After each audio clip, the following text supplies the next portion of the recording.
سورۃ الکہف قرآن حکیم میں 18 نمبر کی سورت ہے، 18 نمبر، اور یہ مکی سورت ہے۔ اس کا جوڑا سورہ بنی اسرائیل کے ساتھ بنتا ہے، سورۃ الاسراء، جو اس سے پچھلی سورت تھی 17 نمبر۔ کہ یہ ایک مضامین جو ہے وہ دونوں کے ملتے جلتے ہیں، ظاہر ہے جوڑے کی شکل میں ہے یہ صورتیں، اور اتنی پرفیکشن ہے کہ سورہ بنی اسرائیل سٹارٹ ہو رہی تھی سبحان الذی اسریٰ بعبدہ، یعنی پاک ہے وہ ذات جو اپنے بندے کو لے گئی راتوں رات بیت اللہ سے مسجد اقصیٰ کی طرف، اور اس کا آغاز ہو رہا ہے الحمدللہ الذی انزل علی عبدہ الکتاب۔ تمام تعریفیں اس اللہ کے لیے ہیں جس نے اپنے بندے خاص کے اوپر یہ کتاب نازل کی۔ وہاں پر سبحان اللہ سے آغاز ہوا اور بندے خاص محمد رسول اللہ کا ذکر ہوا صلی اللہ علیہ وآلہ وسلم۔ یہاں الحمدللہ سے آغاز ہوا اور بندے خاص محمد رسول اللہ کا ذکر ہوا صلی اللہ علیہ وآلہ وسلم۔ سورۃ الکہف کے حوالے سے صحیح بخاری اور صحیح مسلم دونوں میں حدیث موجود ہے۔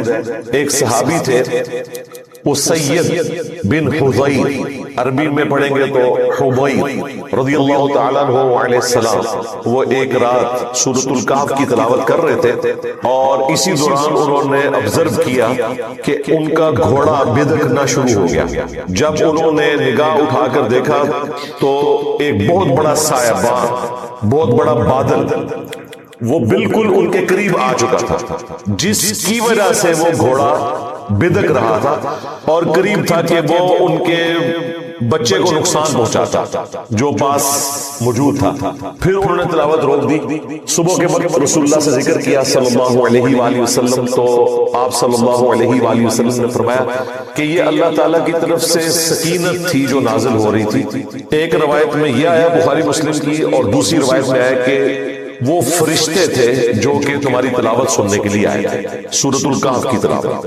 اچھا، اس سے یہ بھی پتا چلا کہ صحابہ اکرام علیہم رضوان کو یہ نہیں پتا چلا کہ یہ فرشتے ہیں جو تلاوت سننے آئے ہیں۔ تو حضور باب تشیع کوئی نہیں جو یہ دعوے کرتے ہیں ہمیں حضرت خضر مل گئے، ہمیں حضرت جبرائیل مل گئے، اور پتہ نہیں کیا کیا باتیں کرتے ہیں، سب کچھ جھوٹ کے اوپر مبنی ہے۔ اور دوسرا سورۃ الکہف کی فضیلت کا پتہ چلا کہ اس کی تلاوت سننے کے لیے فرشتے اترے، اور اس صحابی کی بھی فضیلت ہے کہ ان کی آواز میں اتنی اٹریکشن تھی کہ فرشتے ان کی تلاوت سننے کے لیے زمین کے بالکل قریب آ گئے۔ ایک اور حدیث ہے المستدرک للحاکم میں صحیح سند کے ساتھ کہ جو شخص جمعے کے دن سورۃ الکہف کی تلاوت کرتا ہے تو اگلے جمعے تک کے لیے اللہ تعالیٰ کی طرف سے اس کے لیے ایک نور مقرر کر دیا جاتا ہے، یعنی اسپیشلی وہ اللہ تعالیٰ کی پروٹیکشن میں، اس کی رحمت کی پروٹیکشن میں آ جاتا ہے جو سورۃ الکہف جمعے کے دن تلاوت کرتا ہے۔ اسی لیے جمعے کے دن کے جو اذکار ہیں،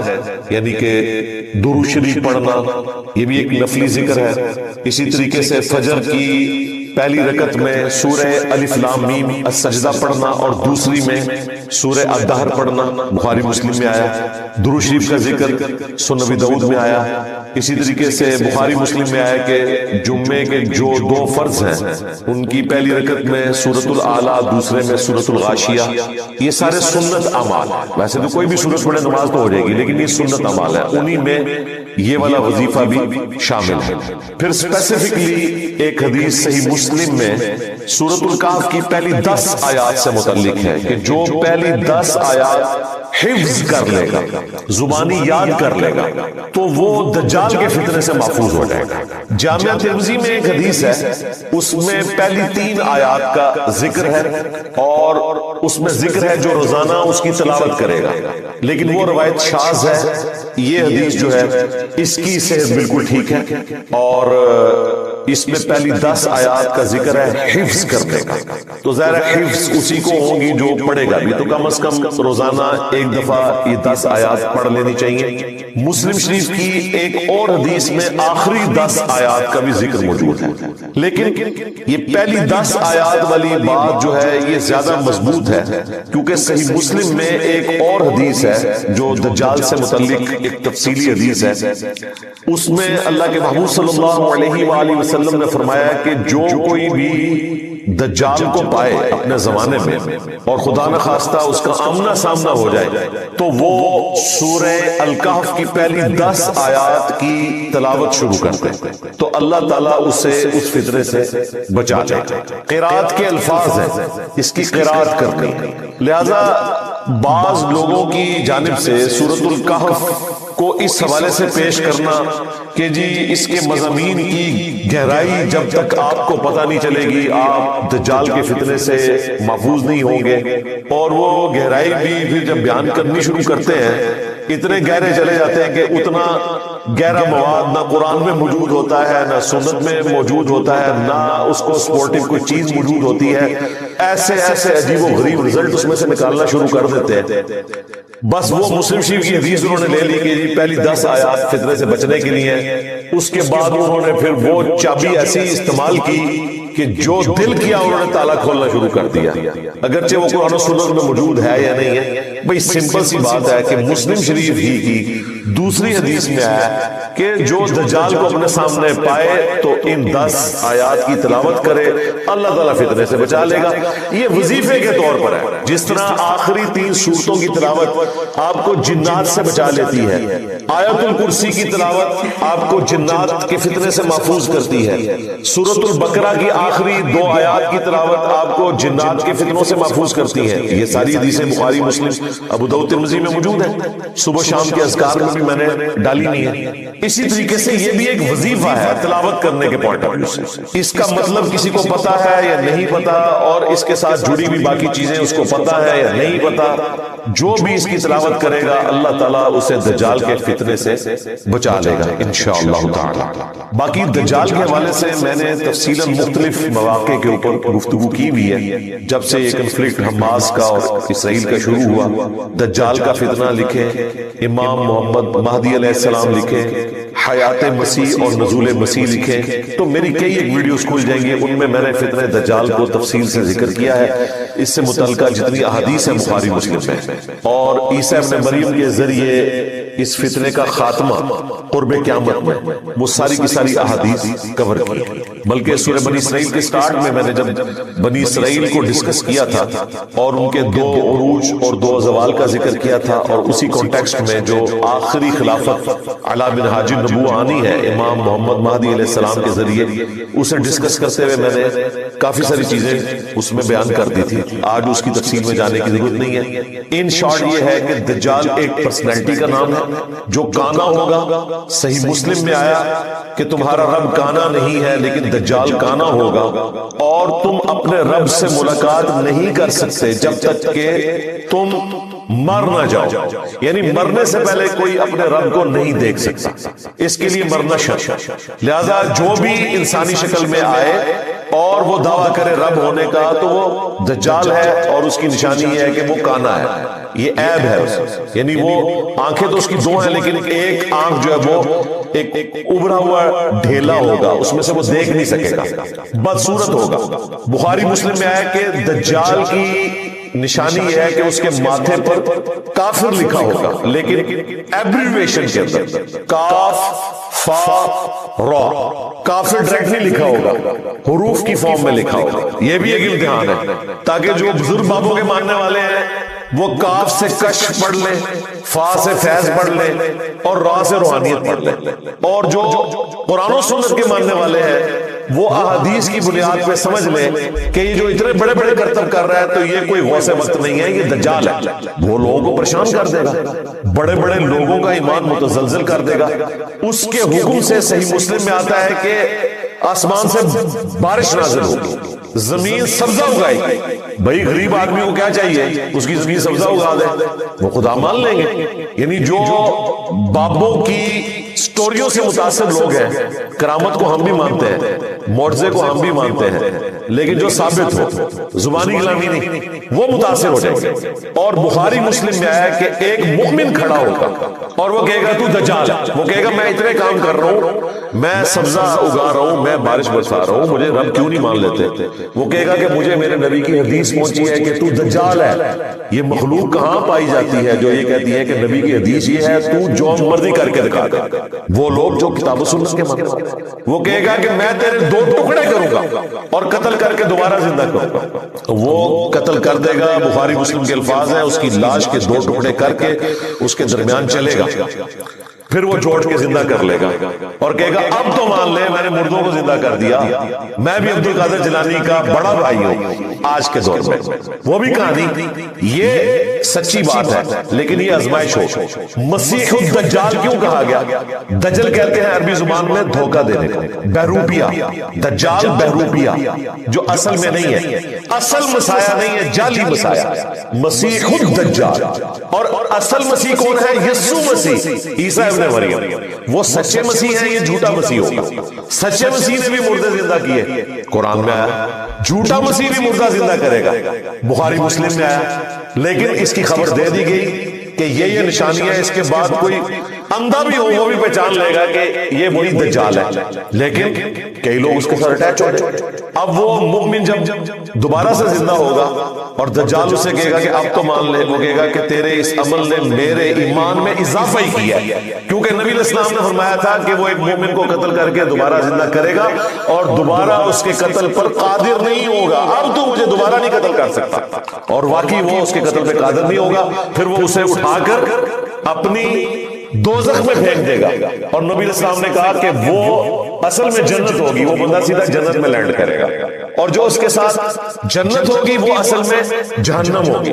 پھر نبی علیہ السلام نے کہا کہ یہ اس زمانے کا سب سے بہترین شہید ہوگا، سید الشہداء، کلمہ حق بلند کیا، المستدرک للحاکم میں حدیث ہے، سید الشہداء حمزہ ابن عبد المطلب ہے، یا پھر وہ شخص بھی سید الشہداء ہے جو جابر حکمران کے سامنے کلمہ حق بلند کرے یہاں تک کہ اسے قتل کر دیا گیا۔ اسی حدیث کی وجہ سے ہم امام حسین علیہ السلام کو بھی سید الشہداء کہتے ہیں، انہوں نے بھی جابر حکمران کے سامنے کلمہ حق بلند کیا۔ تو یہ دجال سے متعلق احادیث ہے۔ پھر مسلم شریف میں بڑی تفصیلی حدیث ہے کہ مقام لد کے اوپر عیسیٰ ابن مریم اسے قتل کریں گے نیزہ مار کر، وہ عیسیٰ ابن مریم کی وجہ سے بھاگے گا، کیونکہ عیسیٰ ابن مریم کی سانس کی وجہ سے اس کا جسم نمک کی طرح پگھلے گا، نمک کے اوپر ذرا سا بھی پانی ڈلے نا تو وہ پگھلنا شروع کر دیتا ہے، جس طرح گرمائش میں برف پگھلتی ہے۔ اب یہ سب کچھ روحانی طور پر ہو رہا ہے معاملہ، یہ ذہن میں رکھیے گا، کیونکہ دجال اتنا بڑا فتنہ ہے کہ اسے دنیا کی کوئی تلوار کوئی بم قتل نہیں کر سکتا۔ عیسیٰ ابن مریم اسے قتل کریں گے اللہ تعالیٰ کی غیر معمولی طاقت کی وجہ سے۔ عیسیٰ ابن مریم اتریں گے اس لیے کہ امام محمد مہدی علیہ السلام کے قابو دجال نہیں آ رہا، اور اسے مقام لد پر قتل کریں گے۔ اب لد ایک گاؤں تھا، آج بھی موجود ہے اسرائیل کے اندر، لیکن لوگوں کو نہیں پتا تھا پچھلے 1400 سال سے کہ اس گاؤں کا ذکر کیوں مسلم شریف میں آیا۔ بہرحال آلموسٹ 1960 میں جب اسرائیل نے اپنا تیسرا بڑا انٹرنیشنل ایئرپورٹ لد میں بنایا، اس گاؤں میں جا کے اتنا بڑا ایئرپورٹ، پھر لوگوں کو سمجھ آ گئی کہ یہ دجال کی تیاری شروع ہے۔ شاید اسرائیل کو خود بھی نہ پتا ہو، وہ تو ایک مسیح کے انتظار میں ہے کہ جو آگے جا چکے ہیں عیسیٰ ابن مریم، اب وہ دجال کو مسیح مان لیں گے۔ این ممکن ہے کہ وہ اپنے کسی طیارے کے اوپر وہاں سے فرار ہو رہا اور عیسیٰ ابن مریم اسے جا کے قتل کر دے، اسی ایئرپورٹ پہ وہ پکڑا جائے۔ بچارہ تو نہیں کہنا چاہیے، وہ مروس دجال جو ہے وہ اپنے ہوائی جہاز میں بھی سوار نہ ہو سکے اور عیسیٰ ابن مریم اسے قتل کر دے۔ بخاری مسلم میں حدیث ہے یہ جب آخری جنگ ہوگی تو اگر کسی پتھر کے پیچھے بھی کوئی یہودی چھپا ہوا نا تو پتھر بھی بولے گا کہ میرے پیچھے یہودی ہے، اسے قتل کر دے، سوائے ایک جھاڑی کے، بہت بڑی وہ جھاڑی ہے، آلموسٹ درخت نما ہے، غرقد۔ نبی علیہ السلام نے کہا کہ وہ یہودیوں کا درخت ہے، وہ پناہ دے گا۔ وہ اتنی بڑی جھاڑی ہے اس علاقے میں، اور ابھی تو بہت زیادہ انہوں نے کاشت کی ہے۔ ان کو تو خیر نہیں پتا کہ وہ اس وجہ سے کر رہے ہیں، بہرحال وہ اس وجہ سے کر رہے ہیں کہ وہاں پر وہی جھاڑی اگ سکتی ہے، لیکن ظاہر ہے کہ ہر چیز بھی ریلیٹ ہوتی چلی جاتی ہے۔ تو نبی علیہ السلام نے کہا کہ وہ درخت ان کو پناہ دے گا، باقی کوئی درخت کوئی پتھر پناہ نہیں دے گا۔ پتھر میں سے بھی آواز آئے گی، اے مسلم میرے پیچھے یہودی ہے، اسے قتل کر۔ اے بریلوی دیوبندی اہل حدیث شیعہ نہیں، اے مسلم۔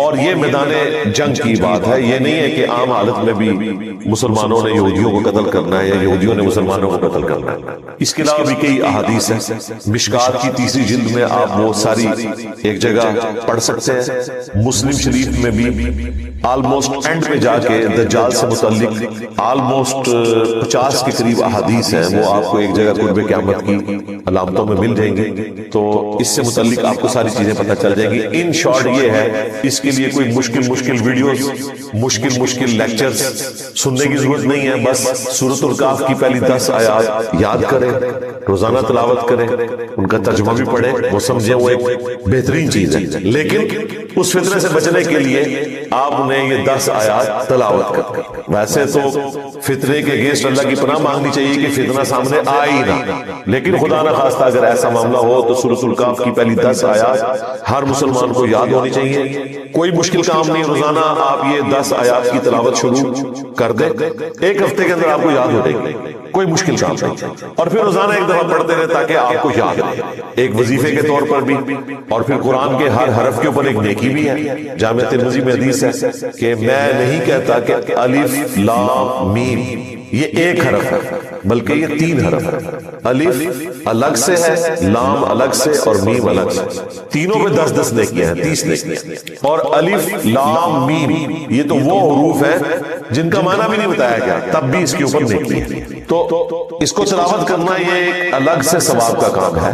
اور دجال سے بچنے کے لیے پہلی 10 آیات کا حفظ ہونا یہ ہر مسلمان کے لیے ضروری ہے، وہ ضرور حفظ کرے۔ سورۃ الکہف کا جو مرکزی ٹاپک ہے وہ دنیا پرستی کی مذمت ہے، اسی لیے اسے دجال کے ساتھ لوگ ریلیٹ کرتے ہیں۔ ایک تو مسلم شریف کی حدیث کی وجہ سے کہ پہلی 10 آیات دجال سے بچنے کے لیے، دوسری ریزن یہ ہے کہ سورۃ الکہف کا مرکزی ٹاپک یہ ہے کہ دنیا کی زندگی عارضی ہے، دنیا کی زندگی کی جو آرائش ہے یہ آپ کو دھوکے میں مبتلا کرے گی، لیکن اس کی وجہ سے آپ نے دھوکے میں نہیں آنا، آخرت اورینٹڈ رہنا۔ یہ ایک دجل ہے، ایک فریب ہے، اسی لیے دجال کے ساتھ ریلیٹڈ ہے۔ سورۃ الکہف کا مرکزی ٹاپک دنیا کے فتنے کی مذمت ہے، لیکن افسوس بہت کم مسلمان ہیں جو سورۃ الکہف کے اس ٹاپک کو جانتے ہیں۔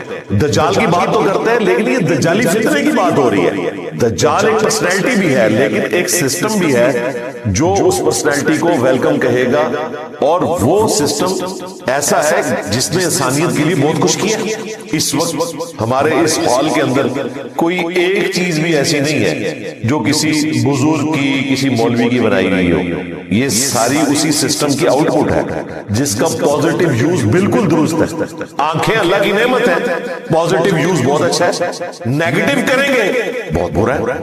ہاتھ اللہ کی نعمت ہے، پازیٹیو یوز کریں بہت اچھی بات ہے، اس سے نیگیٹو یوز کریں تو جہنم میں جانے کا سبب ہے۔ زبان کتنی بڑی اللہ کی نعمت ہے، پوری دنیا میں انبیاء جو انقلاب لے کر آئے اسی زبان کی برکت سے لے کے آئے، لیکن اس کا نیگیٹو یوز کرے اس سے بڑا فتنہ کوئی نہیں ہے۔ اسی طریقے سے سائنس جس نے انسانیت کے لیے اس جسم کی آسائش فراہم کی ہے بہت بڑی نعمت ہے۔ اگر انبیاء کرام علیہ السلام نے روح کی آسائش کے لیے انسانیت کو تعلیمات دی ہیں تو جسم کی آسائش سائنٹسٹ نے ہمیں دی۔ اس ہال میں آپ کو ایک چیز بتائیں، ویڈیو کیمرہ ہو، یہ کالر مائک ہو، ہمارے کپڑے ہو، ہماری گھڑی ہو، یہ لائٹنگ ہو، یہ قالین ہو، ایئر کنڈیشن ہو، کوئی ایک چیز بتائیں، ایون یہ جو قرآن پرنٹ ہوئے ہوئے بخاری مسلم سب سائنس کی برکات ہے۔ تو سائنس اللہ تعالیٰ کی طرف سے بہت بڑی نعمت ہے، اس کا پازیٹیو یوز۔ اب سائنس نے تو اپنے کرشمے لوگوں کو دکھا دیے، اور انبیاء نے جو اپنے ماننے والوں سے وعدے کیے ہیں وہ آخرت میں پورے ہونے ہیں۔ ان الذین یخشون ربهم بالغیب لهم مغفرۃ واجر کبیر، بے شک جو بغیر دیکھے اپنے رب سے ڈرتے ہیں ان کے لیے مغفرت اور بڑا اجر ہے۔ سائنس نے سب کچھ یہی کر کے دکھا دیا آپ کو۔ سائنس اگر آپ کو یہ کہتی ہے نا یہاں بیٹھے ہوئے 10,000 کلومیٹر دور جو بندہ بیٹھا ہے میں آپ کے سامنے اسے لے آؤں گا تو سائنس کر کے دکھا دیتی ہے ویڈیو کانفرنسنگ کے ذریعے۔ وہ سفر جو سب کانٹیننٹ انڈیا پاکستان سے 4 مہینے میں طے ہوتا تھا، حج کا سفر پیدل سفر کرتے تھے، سائنس نے اس کو 4 گھنٹے پر لا کر دکھا دیا، اور اتنا آرام دہ کہ آپ کی تھکاوٹ بھی نہیں ہوگی، اور نہ سفر میں لٹنے کا اندیشہ۔ یہ سائنس ہمارے سامنے۔ پھر وہاں وہاں بھی آپ مکہ مدینے میں چلے جائیں تو ہر آسائش آپ کو سائنس نے دی ہوئی ہے. ابھی وہ حاجی زندہ ہے جن لوگوں نے نئے جوڑے الگ سے رکھے ہوتے تھے طواف کعبہ کرنے کے لیے، پاؤں جل جاتے تھے. سائنس کی برکت سے آپ نے اٹلی کا وہ ماربل نکال لیا وائٹ کلر کا، وہاں پہ ڈالا. سخت گرمیوں میں بھی وہ ماربل ٹھنڈا ہوتا ہے، آپ کو جوتی پہننے کی ضرورت نہیں طواف کعبہ کرنے کے لیے. غلاف کعبہ سائنس کی برکت سے بن رہا ہے. وہاں پہ جتنی صفائی ہو رہی ہے، پانی کا نظام، ایون زمزم جو نکالا جا رہا ہے اس بڑے پیمانے کے اوپر، وہ موٹریں، وہ سارے کا سارا نظام سائنس نے دیا. پھر انٹرنیٹ کا کرشمہ، پرنٹنگ پریس کا کرشمہ، یہ اتنی چیزیں ہیں کہ اگر آپ شمار کرنا شروع کریں تو کسی حد تک یہ چیز جسٹیفائی لگتی ہے کہ سائنس نے لوگوں کا جو یہ دماغ خراب کر دیا کہ اس دنیا کی زندگی کو انہوں نے سب کچھ سمجھ لیا، وہ جسٹیفائی ہے کافی حد تک. اگر آخرت اورینٹڈ کوئی نہ ہوا تو یہ ساری چیزیں اس کو گمراہ کر لینے کے لیے کافی ہیں.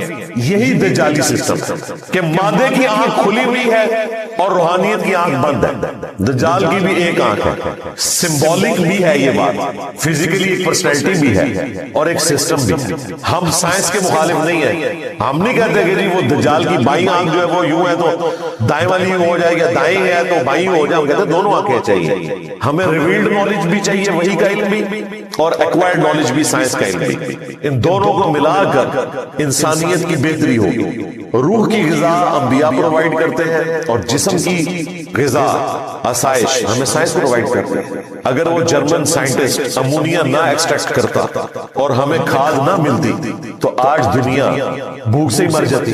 8 سے 100 سال پہلے دنیا کی آبادی آلموسٹ 1 ارب تھی، آج 8 ارب ہو چکی ہے. اگر زمین وہی کچھ پیدا کر رہی ہوتی تو یہ 7 ارب لوگ تو بھوکے مر جاتے. آج مشینیں نہ ہوتی تو انسان ننگے پاؤں پھرتے. کتنے موچی آپ لے کر آتے جو آپ کی جوتیاں بناتے. تو یہ سائنس نے سب کچھ کر کے دکھایا آپ کو. اس لیے پھر لوگ اسی کے اندر گم ہو جاتے ہیں اور اسی کو سب کچھ سمجھ لیتے ہیں. یہ دنیا کا فتنہ ہے جس میں آپ مبتلا ہو رہے ہیں. دنیا ہماری ضرورت ہے لیکن اپنے اوپر سوار نہیں کرتی. اس کو آپ مثال سے سمجھیں، کشتی نے پانی پہ ہی چلنا ہے، پانی اس کی ضرورت ہے لیکن پانی کشتی کے اندر نہیں آنا چاہیے. سائنس ہماری ضرورت ہے، دنیا کی آسائشیں ہماری ضرورت ہے، لیکن اس کو ہم اپنے اوپر اتنا سوار نہ کریں کہ ہماری کشتی ڈوب جائے اور آخرت بھی برباد ہو جائے. تو اس کو بیلنس کر کے چلیں. جو مولوی بالکل دنیا کی مذمت کے اوپر بات کرتے ہیں ان کے رہن سہن میں کوئی بھی دنیا کی ایسی آسائش نہیں ہے جو انہوں نے خود چھوڑی ہوئی، تو وہ تقریر کرتے ہوئے تو اچھے نہیں لگتے نا. میں اگر یہ باتیں کر رہا ہوں تو میں اچھا لگتا ہوں کہ میں نے سبسسٹنس لیول کے اوپر چیزیں حاصل کی ہیں دنیا سے، لیکن اپنی آسائش کو اس لیول پہ نہیں لے کے گیا کہ اپنی آخرت ہی برباد کر. تو آپ کو یہ باتیں سننے کو ملیں گی، دجالی نظام، اور 24 گھنٹے اس کا نفع حاصل کر رہے ہیں. واٹس ایپ کی شکل میں، اسمارٹ فون کی شکل میں، ایئر فلائٹس کی شکل میں، ٹورز کی شکل میں، بڑی بڑی گاڑیوں کی شکل میں. کون سا فائدہ ہے لوگوں نے حاصل نہیں کیا؟ تو یہ مکمل طور پر سائنس کی برکات کو آپ کنڈیم نہیں کریں گے. یہ اللہ تعالیٰ کی طرف سے نعمتیں جو اللہ تعالیٰ نے عطا کی ہیں انسانیت کو. کل یوم ہوا فی شان، ہر آنے والا دن اللہ تعالیٰ کی نئی شان لوگوں کے سامنے لے کر آ رہا ہے. آج سولر انرجی نے دنیا کی کایا کلب کرتی ہے. دنیا پریشان تھی کہ 2050 تک پیٹرول ختم ہو جائے گا زمین سے، پھر ہم کیا کریں گے؟ آج کہہ رہے ہیں جی 2050 نہیں 2030 میں ختم کر دیں. سولر انرجی زیادہ بہتر ہے. پیٹرول کے یوز سے تو ہوا جو ہے وہ خراب ہو رہی ہے، آب و ہوا ساری برباد ہو رہی ہے، اسموگ آ گئی ہے، سب کچھ. اب اللہ تعالیٰ نے آپ کو وہ انرجی دی ہے جو ختم ہی نہیں ہونی. سورج کی انرجی رینیویبل انرجی سے کہا جاتا ہے، یہ ختم نہیں ہونے والی. دوسری ہے نان رینیویبل انرجی جو دوبارہ آپ پروڈیوس نہیں کر سکتے، جیسا کہ تیل ہے، ختم ہو جائے گا. سولر انرجی ختم نہیں ہوگی، ونڈ انرجی ختم نہیں ہوگی، اور جب یہ ختم ہوگی نا اس وقت انسانیت ہی ختم ہو جائے گی، کیونکہ سورج ختم ہو گیا تو دنیا ختم. وہ سے وقت نے دنیا نہیں سنبھالی ہوئی ہے، سورج نے سنبھالی ہوئی ہے، اور سورج کو پتا بھی نہیں کہ اس نے دنیا سنبھالی ہوئی ہے، خدا نے سنبھالی ہوئی ہے. یہ اللہ تعالیٰ نے اسباب بنائے ہیں. سورج کی وجہ سے مخلوقات اس پلانٹ ارتھ پہ زندہ ہیں. پودے اپنی خوراک تیار کرتے ہیں، پودوں کو ہم کھاتے ہیں، جانور کھاتے ہیں. جانوروں کو ہم کھاتے ہیں، یہ پورے کا پورا سارا نظام سورج کی وجہ سے، ہواؤں کا چلنا، موسموں کا بدلنا، بادلوں کی شکل میں بارش کا ٹرانسفر ہونا، گلیشیئر کی فارم میں برف کا وہاں پر برسنا اور پھر وہ سورج کی طرف سے پگھلنا، اوپر دریاؤں کا چلنا، زمین کے نیچے دریاؤں کا چلنا. اللہ اکبر کبیرا والحمدللہ کثیرا وسبحان اللہ بکرۃ واصیلا. تو اس چیز نے لوگوں کو پھر فتنے میں مبتلا کر دیا کہ جی سائنس نے تو سب کچھ کر کے دکھا دیا ہے، انبیاء تو صرف وعدے کر کے گئے ہیں، لیکن جو اس سائنس کے ذریعے خدا اورینٹڈ ہو جاتے ہیں انہیں پتہ چل جاتا ہے کہ یہ کائنات جس نے بنائی ہے تو بنا کے چھوڑ نہیں دی، اس میں جو ہارمنی ہے وہ کلیئر کٹ اشارہ کرتی ہے، ایک مقصد کے تحت بنی ہے، اور وہ مقصد کیا ہے اسے انبیاء بتاتے ہیں. وہ اگر کلیم کرتے ہیں کہ یہ دنیا کی زندگی عارضی ہے، اس سے نفع اٹھاؤ، یہ حدود اللہ ہے، انہیں نہیں توڑنا، آخرت کی تیاری کریں. اس لیے سورۃ الکہف کے حوالے سے جو دجال کا فتنہ جڑا ہوا ہے وہ اس فارم میں ہے، نہ کہ یہ ہے کہ وہ 5 ریڈ ہائفر اسرائیل نے منگوا لی اور ادھر دنیا پریشان ہو گئی کہ جی وہ دجال نکلنے والا ہے. کیوں نہیں اسرائیل نے 5 وہ سر گائے منگوا لی؟ یعنی قرآن و حدیث کوئی نہیں پڑھتا، اسرائیل گائے منگوا لے، ان کو ٹینشن پڑ جاتی ہے دجال کہیں نکل ہی نہ آئے. قرآن و سنت کے اوپر کوئی عقیدہ نہیں ہے، جو کوئی باہر سے بات سنتے ہیں اس کے پیچھے چلنا شروع کرتا ہے. تو یہ مرکزی ٹاپک ہے. باقی 3 انٹرسٹنگ واقعات ہیں سورۃ الکہف کے اندر، ان کی وجہ سے سورۃ الکہف عوام الناس میں مشہور ہو گئی. اصل جو اس کا مرکزی ٹاپک ہے وہ ہے دنیا کے فتنے کی مذمت اور اس کا علاج، جو دجالی فتنہ. وہ 3 واقعات کون سے؟ وہ نبی صلی اللہ علیہ وآلہ وسلم سے یہودیوں نے سوال پوچھے تھے 3. نمبر 1 اصحاب الکہف کون ہے اور ان کا کیا واقعہ ہے، وہ بیان ہوا. اسی کی نسبت سے اس سورت کا نام سورۃ الکہف ہے. الکہف کہتے ہیں غار کو، کیو کو. غار والوں کا وہ قصہ ہے جو یہاں تفصیل سے بیان ہوا. وہ انشاءاللہ تعالی ہم نیکسٹ کلاس کے آغاز میں مکمل بیان کریں گے اور اس سے متعلقہ آیات کو کور کریں گے. دوسرا حضرت موسیٰ علیہ السلام اور خضر علیہ السلام کا واقعہ ہے. یہ لفظ ہے خضر، ویسے اردو میں ہم خضر بھی بول دیتے ہیں. خضر علیہ السلام کا واقعہ، اس کو صوفیاء نے اپنے حق میں استعمال کیا. اس کے اوپر میری الگ سے ویڈیوز ریکارڈ ہے، انشاءاللہ اس قرآن کلاس کے اندر بھی جب وہ واقعہ آئے گا میں تفصیل سے گفتگو کروں گا. اور تیسرا واقعہ ہے ذوالقرنین بادشاہ کا اور ان کا یاجوج اور ماجوج، 2 فساد پھیلانے والے قبیلوں کو ایک دیوار کے پیچھے قید کر دے گا. یہ 3 واقعات ہیں، یہ زیادہ مشہور ہیں، لیکن اصل چیز جو تھی وہ دجالی فتنہ جس میں مبتلا ہو کر آپ آخرت سے روگردانی کر لیں گے، وہ اس کا مرکزی ٹاپک ہے. وہ آپ کو سٹارٹ میں ہی اندازہ ہو جائے گا، بیچ میں مثالیں بھی آئیں گی اور کنکلوژن بھی اسی کے اوپر جا کر ہوگی انشاءاللہ تعالی. پھر اس سورت کی ایک خصوصیت ہے کہ جو ہماری ٹریڈیشن ہے اسلام کی، اس کے اندر جو الفاظ سلوگنز ہم بولتے ہیں نا وہ اس سورت کے اندر سارے آ گئے. مثلا الحمدللہ، ہم اللہ کا شکر ادا کرتے ہیں، جب بھی کسی نعمت کا ذکر کرتے ہیں ہم کہتے ہیں الحمدللہ. تو اس سورت کا آغاز الحمدللہ سے ہوتا ہے. پھر مستقبل میں کوئی کام کرنا ہوتا ہے تو ہم کہتے ہیں انشاءاللہ، تو یہ ورڈ بھی اس سورت میں آئے گا انشاءاللہ. پھر کسی نعمت کو دیکھ کر خوش ہوتے ہیں اور خدشہ ہوتا ہے کہ نظر نہ لگ جائے تو ہم کہتے ہیں ماشاءاللہ، جو اللہ نے چاہا، وہ بھی سورت میں آ جائے گا. پھر شیطان کے فتنے سے بچنے کے لیے لا حول ولا قوت الا باللہ، نہیں ہے طاقت نیکیاں کرنے کی اور نہ ہمت ہے گناہوں سے بچنے کی مگر اس کی توفیق سے. تو وہ بھی مختصر شکل میں اس میں آئے گا لا قوت الا باللہ. اس کے علاوہ قرآن حکیم کا سینٹر بھی اسی صورت میں آگے ہو جاتا ہے. وَلْيَتَلَطَّفْ، یہ قرآن کا وہ ورڈ ہے جو حروف کے اعتبار سے سینٹر ہے قرآن کا، بالکل ایگزیکٹ سینٹر میں ہے یہ ورڈ. حروف کے اعتبار سے آدھا قرآن اس کے شروع میں ہے اور آدھا اس کے بعد ہے، اور سینٹر جو ورڈ ہے وَلْيَتَلَطَّفْ، اور یہ بھی بالکل سینٹر میں ہو جاتا ہے. یہ لفظ جو ہے اس کا بھی اپنا سینٹر ہے، یہ قرآن حکیم کا سینٹر ہے، اسی لیے آپ کو یہ ورڈ قرآن حکیم کے اندر تھوڑا بڑی شکل میں لکھا ہوا نظر آئے گا کہ یہ سینٹر ہے قرآن حکیم کا. پھر اس میں قصہ آدم اور ابلیس کے اندر جو ایک یونیورسل ٹروتھ تھا وہ صرف قرآن میں یہیں پر آیا ہے، باقی اس کے علاوہ بھی 6 جگہ پہ قصہ آدم اور ابلیس آیا ہے، سورۃ البقرہ میں، سورۃ الاعراف میں، سورۃ الحجر میں، سورہ صاد کے اندر، سورہ بنی اسرائیل کے اندر۔ لیکن یہاں پر اللہ تعالیٰ نے وہ ٹروتھ ریویل کیا کہ شیطان فرشتہ نہیں تھا بلکہ جن، کان من الجن ففسق عن امر ربہ، وہ جنوں میں سے تھا اس لیے اپنے رب کی نافرمانی کی۔ باقی 7 جگہ پڑھ لیں آپ کو یوں ہی لگے گا گویا کہ وہ فرشتہ تھا اور ایسا فرشتہ جس نے نافرمانی کی۔ یہ ایک واحد مقام ہے قرآن حکیم میں کہ اگر یہ نہ ہوتا تو قرآن حکیم کی یہ ایمبیگوٹی آپ دوری نہیں کر سکتے تھے۔ لہذا قرآن کا ایک صفحہ بھی نکال دیا جائے تو یہ کتاب پرفیکٹ نہیں رہے گی، اس میں بھی کوئی ایسی بات موجود ہوگی جو ہماری ہدایت کے لیے ضروری ہے۔ پھر اس کے اینڈ پہ جا کے وہ شورا فاق آیت آئے گی کہ اگر زمین کے سارے سمندر سیاہی بن جائیں اور اللہ تعالیٰ کے کلمات لکھنا شروع کریں تو یہ سمندر ختم ہو جائیں گے، اس کے کلمات ختم نہیں ہوں گے۔ سبحان اللہ وبحمدہ عدد خلقہ ورضا نفسہ وزنۃ عرشہ ومداد کلماتہ۔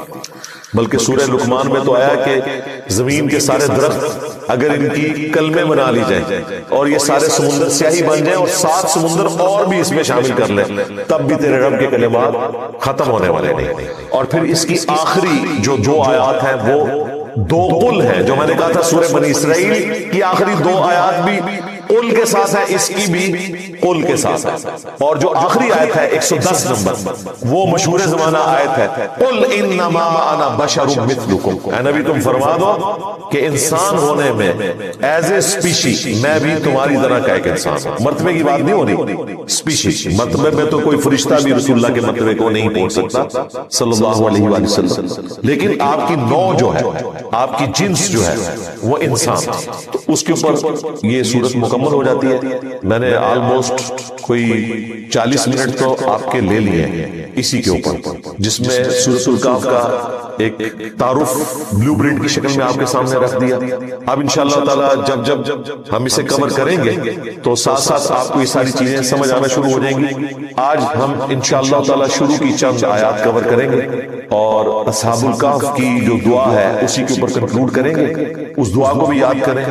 اور میں نے اپنی کئی ویڈیوز میں بتایا کہ ہماری دعوت حق کی کامیابی کا راز جہاں پر سچائی کا بیان ہے وہاں پر اللہ تعالیٰ کے حضور بار بار یہ دعا مانگنا ہے، ربنا آتنا من لدنک رحمہ وہیئ لنا من امرنا رشدا۔ اے اللہ، اے ہمارے رب، ہمیں اپنے پاس سے رحمت عطا فرما اور ہمارے ہر کام میں کامیابی کا راستہ تو نکال دے، تو ہمارا مرشد بن جا۔ یہ اصحاب الکہف نے دعا کی تو اللہ نے ان کے ساتھ وہ کیا جو کسی نبی کے ساتھ بھی نہیں ہوا۔ حضرت عزیر علیہ السلام 100 سال تک سوئے رہے تھے، اصحاب الکہف 309 سال تک قمری اعتبار سے، اور ہمارے جو شمسی سولر ایئرز ہیں ان کے اعتبار سے 300 سال تک سوئے رہے، اور وہ کوئی نبی بھی نہیں تھے، صحابی بھی نہیں تھے، تابعین بھی نہیں تھے، تبع تابعین تھے، حضرت عیسیٰ ابن مریم کے علیہ السلام۔ تو یہ دعا ہے، پہلی 10 آیات جب آپ سورۃ الکہف کی روزانہ پڑھیں گے تو یہ دعا بھی آپ کو خود بخود یاد ہو جائے گی، کیونکہ 10ویں آیت یہی ہے۔ تو اب ہم جلدی بقیہ کہ جو آلموسٹ کوئی 15 منٹ رہ گئے اس میں ان آیات کو کور کر لیتے ہیں۔ اعوذ باللہ من الشیطان الرجیم، بسم اللہ الرحمن الرحیم، الحمد للہ الذی انزل علی عبدہ الکتاب، تمام تعریفیں اس اللہ کے لیے ہیں جس نے اپنے بندے خاص کے اوپر یہ کتاب یعنی قرآن حکیم نازل فرمایا، وَلَمْ يَجْعَلْ لَهُ عِوَجًا، اور اس میں کوئی ٹیڑھ پن نہیں چھوڑا، یعنی یہ اتنی واضح دعوت کے ساتھ آئی ہے۔ وَبِالْحَقِّ أَنزَلْنَاهُ وَبِالْحَقِّ نَزَلَ، جو پچھلی سورت میں آیا تھا، ہم نے اسے مقصد کے ساتھ اتارا اور یہ مقصد کے ساتھ نازل ہوئی۔ ٹیڑھ پن کوئی نہیں ہے، اسٹریٹ فارورڈ باتیں ہیں، اس میں شیطان جادو ٹونا وبائی امراض قدرتی حادثات سے بچنے کے سنت بتائے، یہ سب آپ کو PDF فارم میں اویلیبل ہے، فریلی آپ ڈاؤن لوڈ کر کے۔ اس میں صرف 5 اذکار ڈالے تھے، جو بلو کارڈ پورا نہیں پڑھ سکتا کم از کم یہ پڑھ لیں۔ تو اس کے لیے اس معاملے میں انشاءاللہ تعالی آسانی ہوگی۔ تو یہ تینوں کارڈ جو ہے نا جی، کوشش تو کریں کہ یہ کارڈ روزانہ آپ لوگ پڑھیں، آپ کے لیے بینیفیشری ہوں گے انشاءاللہ تعالی۔ بل سن نسائی الکبریٰ کی طرف آئیں، وہ جو حدیث میں بیان کر رہا ہوں، ترمذی میں بھی روایت موجود ہے لیکن ترمذی والی روایت جو ہے نا کمزور ہے، صحیح سند اس کی سنن نسائی الکبریٰ کے اندر ہے، ہمارے بلو کارڈ میں 19 نمبر کے اوپر یہ حدیث ہے۔ انٹرنیشنل نمبر کے مطابق 10680 10,680 نمبر حدیث ہے۔ سیدہ ام ہانی کہتی ہیں یا رسول اللہ میں بوڑھی ہو گئی ہوں، لمبے وظیفے مجھ سے کوئی نہیں ہوتے، مجھے کوئی ایک وظیفہ ایسا بتا دیں جو میں کر لوں میرے لیے کفایت کرے۔ سر جو وظیفہ پھر لیا ہے نا مولا علی کی بہن نے، وہ ایسا وظیفہ ہے کہ مجھے ابھی تک اتنا تگڑا اور کوئی وظیفہ نہیں احادیث میں نظر آیا جس کی اتنی فضیلت ہو۔ آپ علیہ السلام نے فرمایا 100 دفعہ روزانہ سبحان اللہ پڑھ لیا تمہیں 100 غلام آزاد کرنے کا ثواب ہے۔ سر روزہ اگر آپ توڑ بیٹھے تو ایک غلام آزاد کرنا پڑتا ہے، تو 100 روزوں سے بھی کے برابر یہ آپ سمجھ لیں۔ 100 دفعہ الحمدللہ پڑھ لیا کرو، تمہیں 100 گھوڑے اللہ کی راہ میں جہاد کے لیے بھیجنے کا ثواب ہے۔ 100 دفعہ اللہ اکبر پڑھ لیا کرو، تمہیں 100 اونٹ اللہ کی راہ میں بھیجنے کا، قربان کرنے کا، نہر کرنے کا ثواب ہے۔ 100 اونٹ، سر ایک اونٹ کی قیمت آلموسٹ 2-2.5 لاکھ، کروڑوں روپے کا وظیفہ ہے، ملینز آف ڈالرز کا یہ وظیفہ ہے فری میں۔ اور 100 دفعہ لا الہ الا اللہ پڑھ لیا کرو، یہ زمین و آسمان کے درمیان جتنا فاصلہ ہے اس کو ثواب سے کھاتا۔ سب لا الہ الا اللہ کے پھر برابری کون کر سکتا ہے؟ وہ حدیث بتاتا ہے نا کاغذ کے پرزے والی حدیث جامع ترمذی میں کہ ایک شخص کے 99 دفاتر گناہوں کے کھولے جائیں گے اور نامہ اعمال تل رہا ہوگا تو اللہ تعالیٰ فرمائے گا میں کسی کے ساتھ ناانصافی نہیں کرتا۔ دوسری طرف ایک کاغذ کا ٹکڑا ڈالا جائے گا جس پہ لا الہ الا اللہ لکھا ہوگا، وہ شخص کہے گا یہ ٹکڑا کیا کر سکتا ہے؟ بس وہ رکھنے کی دیر ہوگی، وہ پڑھنا بھاری ہو جائے گا۔ اللہ کے نام سے تو وزنی کوئی چیز نہیں ہو سکتی، اسے کہتے ہیں کاغذ کے پرزے والی حدیث، اس کے لیے جنت کا حکم ہو جائے گا۔ لا الہ الا اللہ کا مقابلہ نہیں۔ تو یہ 4 وظیفے ہیں، سبحان اللہ، الحمدللہ، اللہ اکبر، لا الہ الا اللہ۔ یہ اتنا محبوب وظیفہ ہے کہ جو سنن ابی داؤد میں، جامع ترمذی میں صلاۃ و تسبیح والی حدیث ہے، اس میں 300 دفعہ کون سے کلمات پڑھے جاتے ہیں؟ یہی سبحان اللہ والحمدللہ ولا الہ الا اللہ واللہ اکبر، بس اتنا ہی پڑھنا ہوتا ہے۔ یہ ولا حول ولا قوت الا باللہ کی حدیثیں الگ سے ہیں، لیکن صلاۃ و تسبیح میں اتنا ہی پڑھنا ہے، چاروں کرو۔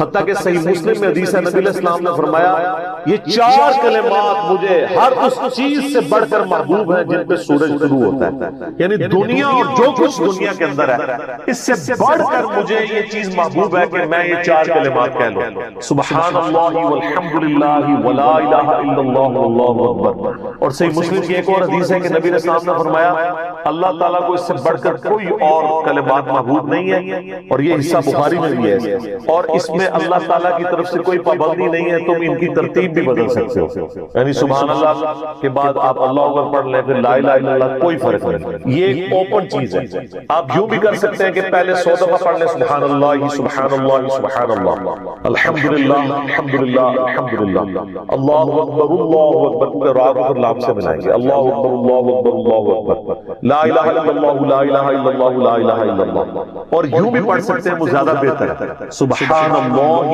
والحمدللہ ولا الہ الا اللہ واللہ اکبر، کیونکہ اکبر پہ وقت کریں گے، ورنہ یہ سبحان اللہ تو الحمدللہ ہی پڑھ نہیں سکتے آپ، کیونکہ الحمدللہ الحمدللہ الحمدللہ بنے گا کنٹینیوس، جیسے اللہ اکبر اللہ اکبر اللہ اکبر، تو وقت کرنا پڑے گا سوائے سبحان اللہ کے۔ سبحان اللہ یہ تو پڑھ سکتے ہیں، لیکن الحمدللہ کو الحمدللہ الحمدللہ وقت کرنا پڑے گا۔ اللہ اکبر اگر ملائیں گے تو اللہ اکبر اللہ اکبر، را کو نام، تو اس کی بجائے اتنی مشکل میں نہ پڑے، سبحان اللہ والحمدللہ ولا الہ الا اللہ واللہ اکبر۔ ایک تسبیح پڑھ لیں، 4 وظیفے 100 دفعہ ہو جائیں گے، کیونکہ نبی علیہ السلام نے اجازت دے دی ہے نا، آگے پیچھے دائیں بائیں کچھ بھی کر سکتے ہو، اور یہ ترتیب تو صلاۃ التسبیح میں موجود ہے، نبی اسلام نے کلمات پڑھے بھی ہیں. آپ کو پتہ ہے تبلیغی جماعت والے 3 وظیفے بتاتے ہیں، ویسے بڑی سمجھداری سے ہی کسی نے وہ ڈیوائس کیے ہیں. 100 دفعہ وہ یہ بتاتے ہیں سبحان اللہ والحمد للہ ولا الہ الا اللہ واللہ اکبر. وہ ساتھ وہ بتاتے ہیں ولا حول ولا قوت الا باللہ، وہ بھی پڑھ سکتے ہیں. وہ بھی صحیح بخاری میں رات کو اٹھتے وقت کی دعا ہے. فی العلی العظیم تک بھی پڑھ سکتے ہیں، وہ ابن ماجہ میں موجود ہے. میرا ایک یوٹیوب پہ کلپ ہے 6 کلموں کا ثبوت، تو میں نے بتایا 4 کلمے ثابت ہیں، 2 مولویوں کے لکھے ہوئے ہیں آخری والے کلمے. تو بلکہ وہ میرا بیٹا تو اس کے وہ کورس میں ہے تو اس نے 2 یاد ہی لکھی ہے. تو اس کو ماں کہہ رہی یاد کر، کہتی صاحب وہ کہتا ثابت ہی نہیں ہے تو کیوں ساری یاد کر. ہم ریکویسٹ کریں گے، ہمارے پاس بھی وہ کورس اسلامیات کا جو ہے نا اس کو ریویو کرنے کے لیے بھیجا ہوا ہے ہماری اکیڈمی میں انہوں نے، تو ہم اس میں ان کو ریکویسٹ کریں گے کہ یہ آخری 2 کلمے نکال دیں، پہلے 4 کلمے ثابت ہیں. وہ تو ثابت ہی نہیں ہے تو خام خواہ لوگوں کو آپ رٹا رہے ہیں. الٹا جن لوگوں کی شادی ہونے والی ہوتی ہے وہ بیچارے ٹینشن میں پڑے ہوتے ہیں 6 کلمے یاد نہیں، حالانکہ کلمے کے ساتھ کوئی تعلق نہیں اس کے. تو یہ جو صلاۃ التسبیح کے اندر بھی پڑھا جاتا ہے، لیکن اس میں لا حول ولا قوت الا باللہ نہیں ہو تو اللہ سے بخاری مسلم میں حدیث ہے کہ جنت کے خزانوں میں سے ایک خزانہ ہے لا حول ولا قوت الا باللہ. تو آپ پڑھنا چاہتے ہیں ضرور پڑھیں. اس میں وظیفے کے طور پہ آپ پوری تسبیح اس کی پڑھ لیں. تو تبلیغ جماعت والے یہ بتاتے ہیں 100 دفعہ درود شریف بتاتے ہیں اور 100 دفعہ استغفار بتاتے ہیں. بہت انٹلیکچوئل چیز ہے. یہ وظیفہ اتنا کمال ہے کہ آپ کے ہر فرض نماز کے بعد یہ وظیفہ نبی اسلام نے مشروع کیا ہے. مسلم شریف میں حدیث ہے ہر فرض نماز کے بعد یہ وظیفہ پڑھنے والا کبھی نامراد نہیں جاتا. 33 دفعہ سبحان اللہ، 33 دفعہ الحمدللہ اور 34 دفعہ اللہ اکبر. اور ایک حدیث میں ہے مسلم شریف کی کہ جو پڑھے 33 دفعہ سبحان اللہ، 33 دفعہ الحمدللہ، 33 دفعہ اللہ اکبر اور 100 کا عدد پورا کرنے کے لیے پڑھ لے لا الہ الا اللہ وحدہ لا شریک لہ لہ الملک ولہ الحمد وہو علی کل شیء قدیر. 100 کا عدد اس سے بھی پورا کر سکتے ہیں اور 100 کا عدد اللہ اکبر کہہ کے بھی پورا کر سکتے ہیں. تو اس کے سارے گناہ معاف کر دیے جائیں گے اگرچہ سمندر کی جھاگ کے برابر ہی کیوں نہ ہو. لیکن وہ صغیرہ گناہ، کبیرہ گناہ صرف توبہ سے معاف ہوتے ہیں. وہ صحیح مسلم میں حدیث ہے کہ اگر بڑے گناہوں سے بچا جائے تو ایک جمعے سے دوسرا جمعہ، ایک رمضان سے دوسرا رمضان اور ایک نماز سے دوسری نماز درمیان کے گناہوں کا کفارہ بن جائے گا. لیکن جو نماز ہی نہیں پڑھتا تو جمعہ پڑھتا رہے تو وہ تو بڑے گناہوں سے نہیں بچا ہوا. مسلم شریف میں حدیث ہے بندے کے کفر اور اسلام کے درمیان فرق نماز ہے. یہ نہ ہو کہ ایک رمضان پڑھ لے اگر رمضان کے بیچ چلے سارے، نہیں نا، اس طرح نہیں ہوگا. تو یہ وظیفہ اتنا کمال ہے، بخاری مسلم دونوں میں حدیث ہے. کچھ غریب صحابہ حضور کے پاس ہے یا رسول اللہ ہر مقابلے میں ہم برابری کر لیتے ہیں امیر اصحاب کی. وہ روزے رکھتے ہیں ہم بھی روزے رکھ لیتے ہیں، وہ نمازیں پڑھتے ہیں ہم بھی نمازیں پڑھ لیتے ہیں، وہ جہاد کرتے ہیں ہم بھی جہاد کر لیتے ہیں. ایک معاملے میں آ کے ہم مارے جاتے ہیں. قرآن میں بار بار ہے اللہ کی راہ میں خرچ کرو، ہم تو خود ہی غریب ہیں. تو آپ میں کوئی اس کا حل تجویز کریں تو آپ میں تمہیں ایک ایسی چیز بتاتا ہوں کہ تم ان کی برابری کر لو گے. تم ہر فرض نماز کے بعد 33 دفعہ سبحان اللہ، 33 دفعہ الحمدللہ، 34 دفعہ اللہ اکبر پڑھ لیا کرو. یہ بخاری مسلم دونوں میں. کچھ دنوں کے بعد پھر وہ آ یا رسول اللہ وہ تو امیر صاحب کو بھی پتہ چل جائے وہ بھی یہی کچھ پڑھ رہے ہیں. اب ہم کیا کریں؟ تو اسی تک لگتا تسی گرین کارڈ دے بلو کارڈ دے چکر ہی پے ہو دنیا دے آخرت کے نہیں. صحابہ کرام آخرت کے بلو اور گرین کارڈ کی بات کرتے. تو نبی اسلام مسکرایا، آپ نے فرمایا ذالک فضل اللہ یؤتی من یشاء. یہ اللہ کا فضل ہے، میں تو اللہ کا فضل نہیں روک سکتا. ٹھیک ہے. تو ظاہر گیون سرکمسٹانسز اللہ کے دیے ہوئے ہیں، اس کے اندر آپ بیسٹ پرفارم کرنے کی کوشش کریں. اللہ کے فضل کو تو کوئی روک نہیں لگا سکتا. کوئی یہ نہیں کہہ سکتا کہ جی وہ یعنی تیرے ہوتے جنم لیا ہوتا کیوں نہیں ہوا. ہو سکتا ہے بجا نہیں ہوتا. تو جس حال میں اللہ نے رکھا ہے اسی کو آپ کہتے ہیں. اس طرح کی کئی احادیث ہیں جو ان وظیفوں کو سپورٹ. اچھا مسلم شریف میں ایک حدیث میں یہ بھی ہے کہ 10 دفعہ سبحان اللہ، 10 دفعہ الحمدللہ اور 10 دفعہ اللہ اکبر. اگر کسی پاس ٹائم تھوڑا ہے تو فرض نماز کے بعد یہ بھی پڑھ سکتے. 10 دفعہ بھی وظیفہ یہ والا کیا جا سکتا ہے. ایک بڑی تربیت ہے. ہمارے یوسف بھائی نے اس پہ کلپ بھی بنایا ہے صفین کی راتوں میں. بخاری مسلم دونوں میں حدیث ہے. مولا علی علیہ السلام خود روایت کرتے ہیں. وہ کہتے ہیں کہ نبی اسلام کو جب اللہ نے کشادگی دی، کچھ غلام آپ کو گفٹ ملے، تو میں نے فاطمہ سے کہا کہ تم پورا دن گھر کی صفائی کرتی ہو، چکی چلاتی ہو. اس کی وجہ سے ان کے ہاتھ پہ بھی نشان بن گئے تھے. اس طریقے سے سامان اٹھا کے لاتی تھی تو رسی کے نشان یہاں پڑے ہوئے تھے. تو نبی اسلام سے جا کے جو ہے وہ ایک غلام ڈیمانڈ کر لیتے ہیں جو ہمیں ذرا ہیلپ آؤٹ کر دے گا. جب سب کو مل رہے تو ہمیں بھی مل جائے گا. تو سیدہ فاطمہ حاضر ہوئی. یہ حدیث بخاری میں بھی ہے مسلم میں. تو حضور علیہ السلام کے پاس گئیں، بات کی، طبیعت میں تربیت کس کی تھی سر، بولڈنس نہیں تھی وہ، حالانکہ باپ ہے اور حضور کو پتا تھا اپنی بچی کی آگے، تو وہ گئیں، بات نہیں کر سکی، واپس چلی گئی۔ تو حضور علیہ السلام محفل برخاست ہوئی، آپ خود آ گئے۔ سر وہ حدیث کمال ہے، مولا علی کہتے ہیں میں اور فاطمہ ایک چادر میں لیٹے ہوئے تھے اور نبی علیہ السلام ہمارے گھر میں آئے اور پاؤں کی جانب سے نبی علیہ السلام ہمارے بستر میں داخل ہوئے، حتیٰ کہ آپ کے پاؤں کی ٹھنڈک ہم نے اپنے سینے پہ محسوس کی۔ یعنی حضور علیہ السلام نے پاؤں کی جانب سے اپنے پاؤں انٹر کیے اور وہ پاؤں سیدہ فاطمہ اور مولا علی کے سینے تک پہنچ گئے تو انہوں نے ان کو سینے سے لگایا۔ سر یہ فرینکنس کسی سے آپ ہی کو نصیب ہو سکتا، تو آپ نے فرمایا وہ فاطمہ تم آئی تھی، کوئی کام تھا؟ سیدہ فاطمہ سے پھر بھی بات نہیں، تو حضرت علی کہتے ہیں میں نے نا پھر کہا یا رسول اللہ وہ میں نہیں بھیجا، پورا دن کام کرتی ہے۔ آپ کی بیوی کہتی ہے ہماری کوئی ذمہ داری نہیں، یہ بھی تو بیوی تھی۔ بخاری مسلم میں حدیث ہے جنتی عورتوں کی سردار ہے فاطمہ سلام اللہ علیہ۔ تو میں نے غلام کے لیے عرض کیا تھا یہ تھک جاتی ہے ہمیں ہیلپ آؤٹ کر دے گا، آپ نے صاحب فرمایا میں تمہیں سے بہتر نا چیز عطا کروں کہ یا رسول اللہ عطا کر۔ یعنی آپ لوگ تو سمجھ رہے ہوں گے کہ غلام مانگا تو شاید ایک گھوڑا بھی ساتھ گفٹ مل جائے گا۔ ان کا جب رات کو بسترے پہ جانے لگو نا تو 33 دفعہ سبحان اللہ، 33 دفعہ الحمدللہ اور 34 دفعہ اللہ اکبر پڑھ لیا کرو، یہ تمہارے لیے اس غلام سے بھی بہتر ہے، یعنی سارے دن کی تھکاوٹ اتر جائے گی۔ سر یہ بہت بہترین ملی۔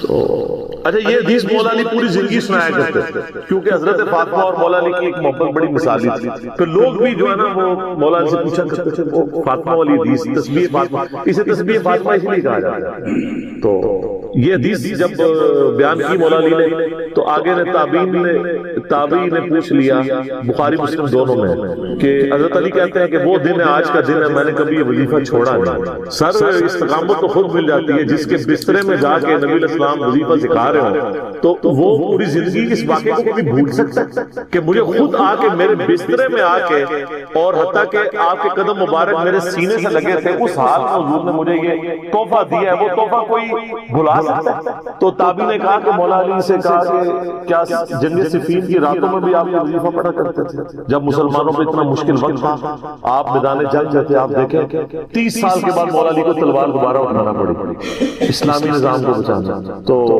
مولا نے کہا صفین کی راتوں میں بھی میں نے کبھی یہ وظیفہ نہیں چھوڑا۔ تو اس پہ وہ کلپ بنایا تھا صفین کی راتوں، یہ اتنا کمال کا وظیفہ۔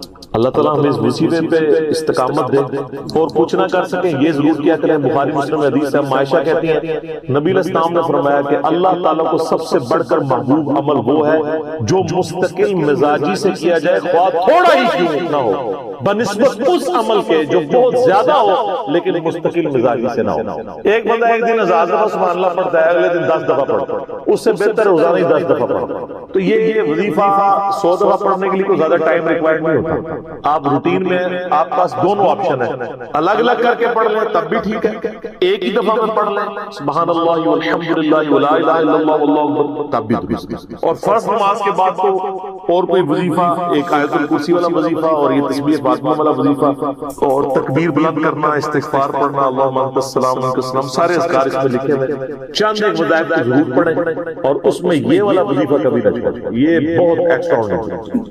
مغرب کی اذانیں شروع ہو چکی ہیں، بقیہ الصلاۃ انشاءاللہ اذان مغرب کے وقفے کے بعد انشاءاللہ نکاح کرتا ہے جہاں سے اس کے لیے معاملات آسان ہو جاتے ہیں، وَيَرْزُقْهُ مِنْ حَيْثُ لَا يَحْتَسِبُ، اور اسے وہاں سے رزق دیتا ہے جہاں سے اسے گمان نہیں۔ رزق میں صرف دنیاوی جو ہم مال دولت اس کو ایک رزق سمجھتے ہیں، یہ ایک رزق کا بالکل چھوٹا سا ٹوٹا ہے، اس سے بڑا رزق اللہ تعالیٰ ہمیں دے رہا ہے جس کی طرف ہماری توجہ نہیں ہے، اور وہ رزق ہے ہماری صحت۔ ایک شخص کے پاس کروڑوں روپے ہے لیکن اس کے گردے پھیر ہو چکے ہیں تو کس کام کا؟ ایک بندے کے پاس اربوں روپے ہے لیکن اسے معدے کا السر ہے، وہ چاٹ نہیں کھا سکتا، وہ گول گپے نہیں کھا سکتا، وہ بریانی نہیں کھا سکتا، چاہے اس کے جتنے مرضی ہوٹل ہو۔ تو دنیاوی مال و دولت کا آ جانا صرف یہ رزق میں سے میں نے کہا یہ بالکل چھوٹا سا جز ہے، اس کو انسان یوٹیلائز کرے یہ بہت بڑی بات ہے۔ دنیاوی صحت جو اللہ نے انسان کو زندگی میں دی ہے، لوگ کہتے ہیں اللہ نے مجھے کیا دیا، جو شخص یہ بات کرے نا اسے کو جی 1 کروڑ روپے لے دو اپنی ایک آنکھ نکال کے مجھے دے دو، کوئی دے گا اپنا ایک بازو توڑ کے دے، تو آپ ذرا 1-1 کروڑ ساروں کے اوپر لگانا شروع کریں، اربوں کے تو آپ خود ہیں. اور یہ تو میں صرف سمجھانے کے لیے کہہ رہا ہوں، یہ تو آپ گن بھی نہیں سکتے. قرآن پاک میں اللہ تعالیٰ نے فرمایا نا کہ اللہ کی نعمتیں اتنی زیادہ ہیں کہ تم انہیں شمار کرنا چاہو تو شمار بھی نہیں کر سکتے. تو وہاں سے اللہ تمہیں رزق دے گا، تمہیں گمان بھی نہیں. اب رزق کے لیے ضروری نہیں کہ آپ کے پاس مال و دولت اور آپ کے ایسٹس بڑھ جائیں. یہ بھی اللہ تعالیٰ کا بہت بڑا رزق ہے کہ آپ کے پاس جو تھوڑے بہت ایسٹس ہیں وہ سلامت ہیں. کسی ایک میڈیکل کیس کسی گھر کے اندر 1 کروڑ پڑتی بندے کو بھی لا کے زیرو پہ کھڑا کر سکتے. آپ کی زندگی میں کئی ایسے کیسز ہوئے ہوں گے جو دادے تک بک جاتے. وہ مجھے واسف علی واسف صاحب کی بات یاد آ گئی. وہ کہتے ہیں میں وہ مسجد میں بیٹھا ہوا تھا تو ایک بندے کو میں نے دیکھا کہ وہ دعا مانگ رہا ہے، یا اللہ 25 سال پہلے جو میں نے دعا تجھ سے کی تھی وہ واپس لے لے. میں یہ دعا کہتے ہیں وہ فارغ ہوا تو میں نے سوچا کیا ہوا. اس نے کہا کہ 25 سال پہلے میں نے اللہ سے رو رو کے ایک بیٹا مانگا تھا، میری بیٹی ہی تھی صرف، اور وہ بیٹا میرے گاٹے فٹ ہو گیا. یعنی وہ نشے میں مبتلا ہو گیا، سارا گھر کا مال اس نے بیچ دیا، مجھے کنگال کر دیا. تو میں اللہ سے کہہ رہا ہوں یا اللہ یہ اولاد واپس ہی لے لے. تو یہ بھی تو ہو سکتا ہے. سورہ توبہ میں آتا ہے اللہ تعالیٰ فرماتا ہے اپنے جو فاسق و فاجر لوگوں کے بارے میں کہ اللہ تعالیٰ چاہتا ہے کہ ان کی اولاد کو ہی ان کے لیے عذاب بنا، اولاد بھی عذاب بن سکتی. اس لیے میں دعا کیا سکھائی گئی ہے، ربنا هب لنا من ازواجنا وذرياتنا قرة اعین واجعلنا للمتقین اماما. اے اللہ ہماری بیویوں اور ہماری اولاد میں آنکھوں کی ٹھنڈک بنا اور ہمیں پرہیزگاروں کا امام بنا، ہماری آنے والی نسلیں پرہیزگار ہوں، ورنہ یہ تو مصیبت بھی گلے پڑ سکتی. تو ایک میڈیکل کیس آپ کو کہاں سے کہاں لے کے جا سکتا، ایک بچے کا نافرمان ہونا آپ کو کہاں سے کہاں لے کے جا سکتا. اور اس سے بڑی ناکامی تو آخرت کی ناکامی. ایسا بچہ بھی ہو سکتا ہے کہ جو آپ کی دنیا تو برباد نہ کرے لیکن آخرت برباد کر دے، اس کی وجہ سے آپ گناہوں میں مبتلا ہو جائے. تو یہ بھی رزق کی ایک فارم ہے. رزق صرف یہ نہیں کہ آپ کے لیے مال پانی کھل جائے، بلکہ مال سبسسٹنس لیول پہ بھی موجود ہے، لیکن آپ کو کوئی ایسی تکلیف نہیں آ رہی کہ جس کی وجہ سے آپ کا مال نہیں نکل رہا. ورنہ ایک بندہ 10 لاکھ روپے مہینے کا کماتا ہے اور 9 لاکھ روپے اس کا نکل جاتا ہے، کیا فرق پڑا اس کو؟ اس نے کون سا ایسٹ بنا دیا. اور جو اذیت سے گزار رہا ہے مولانا اس کو تو کوئی سوچ بھی نہیں سکتا. ذہنی ٹینشن. صحیح بخاری مسلم میں حدیث ہے، نبی علیہ السلام فرمایا ہمیشہ اپنے سے نچلے لوگوں کو دیکھو تو تمہیں یوں اللہ تعالیٰ کی نعمتوں پر صبر نصیب ہوگا اور قناعت نصیب ہو جائے گی. اوپر نہ دیکھو. اور پھر بخاری مسلم میں یہ حدیث ہے کہ ابن آدم کے پاس اگر سونے کی 2 وادیاں ہوں تو وہ خواہش کرے گا تیسری وادی بھی مجھے مل جائے. اس کا پیٹ صرف قبر کی مٹی تھی. بخاری مسلم دونوں میں حدیث ہے کہ انسان کہتا ہے میرا مال میرا مال میرا مال. نبی علیہ السلام فرمایا تیرا مال تو وہ ہے جو تو نے کھا پی لیا یا پہن کر بوسیدہ کر کے یا اللہ کی راہ میں خرچ کر کے آخرت کے لیے محفوظ کر لیا. باقی جتنا مال ہے وہ تو تیرے ورثہ کا مال ہے، تو کہتا ہے میرا مال. پھر بخاری مسلم دونوں میں حدیث ہے کہ نبی علیہ السلام نے فرمایا کہ انسان کے 3 دوست ہیں. ایک دوست ہی اس کی قبر تک ساتھ جاتا ہے، وہ اس کے اعمال ہیں. باقی جو 2 دوست ہیں وہ باہر ہی رہ جاتے ہیں، اس کے رشتہ دار اور مال. اب مال ساتھ ہے، مال بھی آپ ساتھ لے کے جا سکتے ہیں، لیکن وہ مال جو آپ نے پہلے اپنی زندگی میں اپنی مرضی سے اللہ کی راہ میں خرچ کر وہ اللہ کے ڈیوائن بینک میں جمع ہے. وہ قرآن پاک میں سورۃ البقرہ میں ہے 700 گنا تک کہ اللہ تعالیٰ کر کے لوٹائے گا، بلکہ یہاں تک فرمایا کہ یہ اللہ تعالیٰ کو تم قرض دے اور اللہ تعالیٰ اس قرض کو لوٹائے گا. دیکھیں کتنا قدردان ہے کہ دیتا اللہ ہے، اور جب اسی کے دیے ہوئے میں سے آپ اسی کی راہ میں خرچ کرتے ہیں تو وہ کہتا ہے کہ یہ تم نے مجھے قرض دیا ہے. اللہ کہتا ہے میں تمہارا مقروض ہوں، تمہیں لوٹاؤں. یہ ہے اللہ تعالیٰ کی قدردان. جامعہ ترمذی میں حدیث ہے، مسند امام احمد میں موجود ہے کہ نبی علیہ السلام فرمایا کہ جب بھی کوئی شخص دعا کرتا ہے وہ خالی نہیں جاتا. یا تو اس دعا کے عوض جو تم نے مانگا وہ اللہ تمہیں عطا کر دیتا ہے، یا اس سے بہتر یعنی اس کی برکت سے اللہ تعالیٰ بہتر نعم البدل دیتا ہے، تمہاری کوئی تکلیف ٹال دیتا ہے، یا پھر اس دعا کو سنبھال کے رکھتا ہے قیامت کے دن کے لیے اور اس دعا کے ایکویلنٹ تمہیں اجر عطا فرماتا ہے. تو دعا تو بہت ضروری ہے. اللہ کی طرف رجوع لانا. پھر ٹاپک اور طرف چلا جائے گا، فی الوقت اس کی طرف آپ کنسنٹریٹ کریں کہ اللہ تعالیٰ ہمارا کہ تمہیں وہاں سے رزق ملے گا، تمہیں گمان بھی نہیں ہوگا. وَمَن يَتَوَكَّلْ عَلَى اللَّهِ، اور جو کوئی اللہ پر توکل کرے فَهُوَ حَسْبُهُ، تو اللہ اس کے لیے کافی ہے. إِنَّ اللَّهَ بَالِغُ أَمْرِهِ، اللہ تعالیٰ تو اپنا کام پورا کر کے رہتا ہے. لیکن قَدْ جَعَلَ اللَّهُ لِكُلِّ شَيْءٍ قَدْرًا، اللہ نے ہر معاملے کے لیے ایک اندازہ مقرر کر رکھا ہے. اسی کو ہم کو کہتے ہیں نا کہ اللہ کے ہاں دیر ہے اندھیر نہیں ہے. لیکن یہ دیر بھی ہم صرف سمجھانے کے لیے کہتے ہیں، وہ دیر نہیں ہے، وہ اللہ کا رول یہی ہے کہ اللہ تعالیٰ نے کسی معاملے کو کس لیول کے اوپر جا کے ایڈریس کر سکتا ہے۔ 23 سال تک مشرکین عرب کو دیکھیں نا مولت ملی ہے، کتنے لوگوں نے کہا کہ دیکھو کان پک گئے ہیں ہمیں سنتے ہوئے، نبی علیہ السلام ہمیں دھمکیاں لگاتے ہیں کہ قوم عاد قوم سمود کی طرح تم بھی برباد کر دیے جاؤ گے، جب وقت کے پیغمبر کا انکار کرو گے تو عذاب تو کوئی نہیں آ رہا۔ اور قرآن پاک میں پھر نبی علیہ السلام کے بارے میں بھی آتا ہے کہ آپ علیہ السلام نے بھی تھوڑی سی بے صبری کا مظاہرہ کیا۔ سورۃ الانعام کے سٹارٹ میں آپ پڑھ کے دیکھ لیں تو اللہ تعالیٰ نے جلال فرمایا اے نبی تم چاہو تو جاؤ زمین میں کوئی سرنگ تلاش کر لو یا آسمان میں کوئی سیڑھی لگا کے ان کی مرضی کا معجزہ انہیں لا کے دکھا دو۔ ہمارے ہم اپنے فیصلوں میں یعنی کسی کے پابند نہیں۔ پھر سورہ آل عمران پہ آتا ہے جب غزوہ احد کے موقع پہ نبی علیہ السلام کی زبان سے بددعا نکل گئی خالد ابن ولید کے لیے کہ اللہ تعالیٰ ایسی قوم کو کیسے ہدایت دے گا جنہوں نے اپنے نبی کا چہرہ خون سے رنگ دیا۔ یہ صحیح مسلم میں الفاظ ہے، قرآن پاک میں اشارتاً اس کا ذکر ہے سورہ آل عمران میں۔ اللہ تعالیٰ فرمایا کہ نبی آپ کو کوئی اختیار نہیں ہے، اللہ تعالیٰ چاہے تو ان کو ہدایت بھی دے سکتا ہے۔ یہ اللہ کے فیصلے ہیں، یہ کسی انسان کا کوئی فیصلہ نہیں۔ تو اب ان آیات کی روشنی میں بزرگ تو کی کھاتے بھی نہیں بنتے، لوگ بزرگوں کو لے کے بیٹھے ہوتے ہیں، یہ بزرگ دعا کریں گے، بزرگ کر دیں گے، بزرگ کریں گے کرنا ہے۔ یا تو نبی علیہ السلام کے بارے میں فرمایا جا رہا ہے کہ آپ کو کوئی اختیار نہیں ہے، اللہ تعالیٰ چاہے تو بخش دے، اللہ تعالیٰ چاہے گرفت فرمائے، اللہ تعالیٰ چاہے ڈھیل دے۔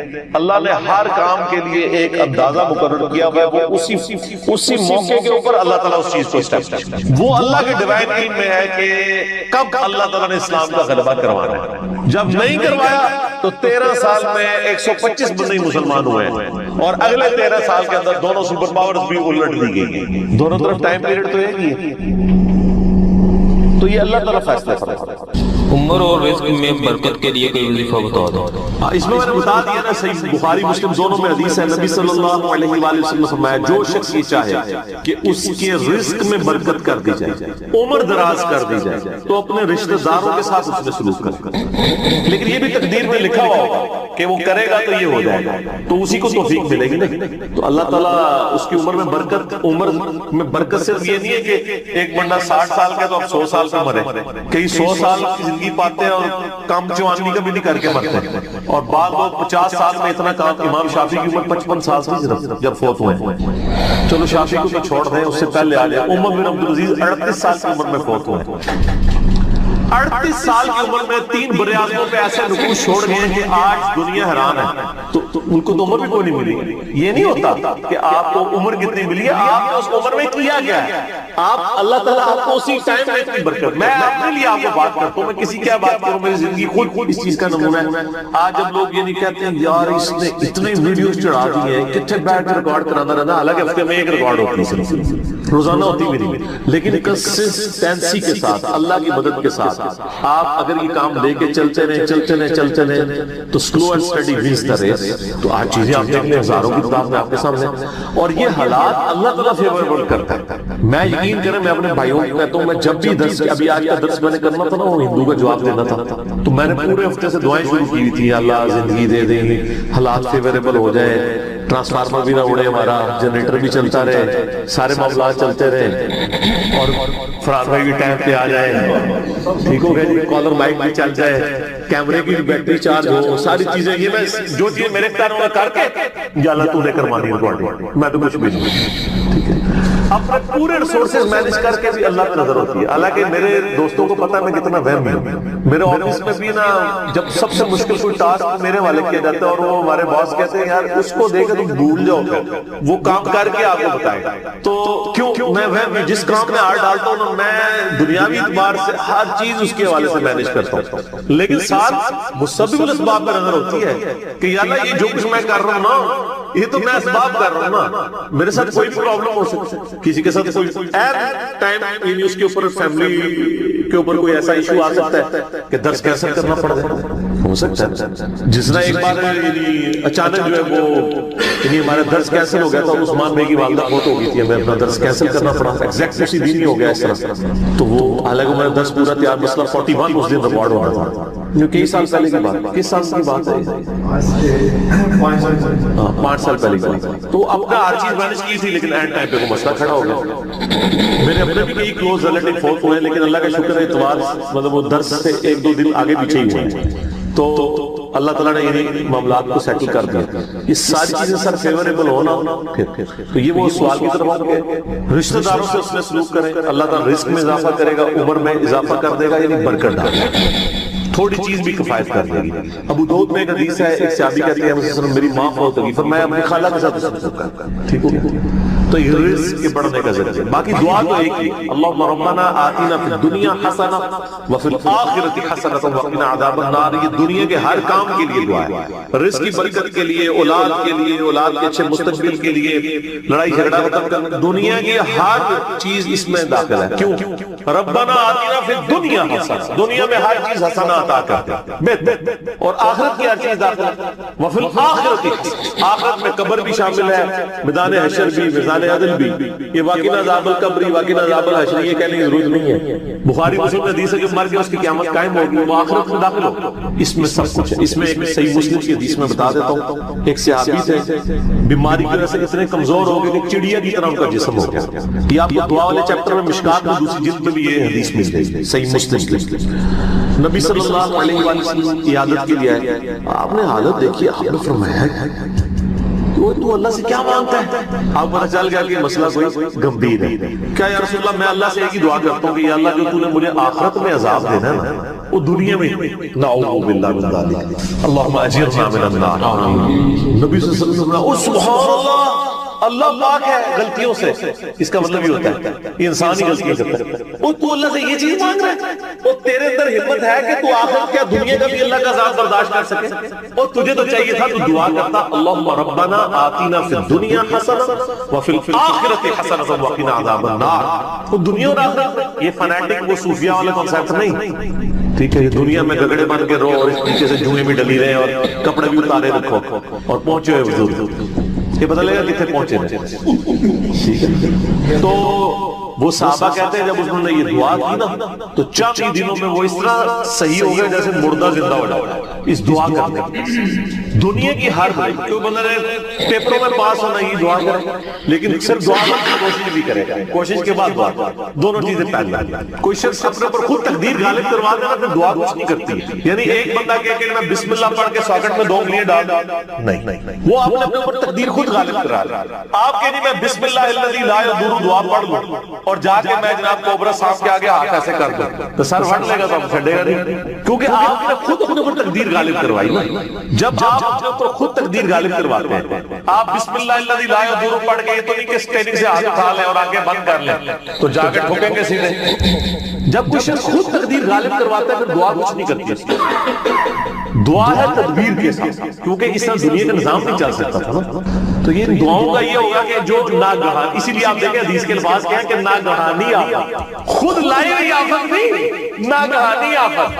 آپ جا کے صاحب کے بل میں جا کے ہاتھ کو سیڑ دیں, اور آپ کے میں نے پڑھا اعوذ بکلمات اللہ التامات من شر ما خلق, کچھ بھی نہیں ہونا, کیونکہ آپ اس دعا کی خود وائلیشن کرتی ہے. ناگہانی آفت چلے گی, ٹھیک ہو گیا, اور جو آپ اپنے اوپر خود طاری کریں گے وہ نہیں ٹلے, وہ اس طریقے سے نہیں چلے. اس لیے یہ دعائیں وغیرہ پڑھیں, اس کے بعد تدبیر بھی کیا گیا. ویسے ہم باقی معاملات میں کرتے ہیں, کسی شخص نے صرف دعا پڑھ کے اپنا پیٹ نہیں بھرا, نہ پیاس بجھائی ہے, ہمیشہ کھانا بھی کھاتے ہیں, پانی بھی پیتے ہیں, وہ کہتے ہیں اسباب بھی ساتھ. ٹھیک ہو گیا.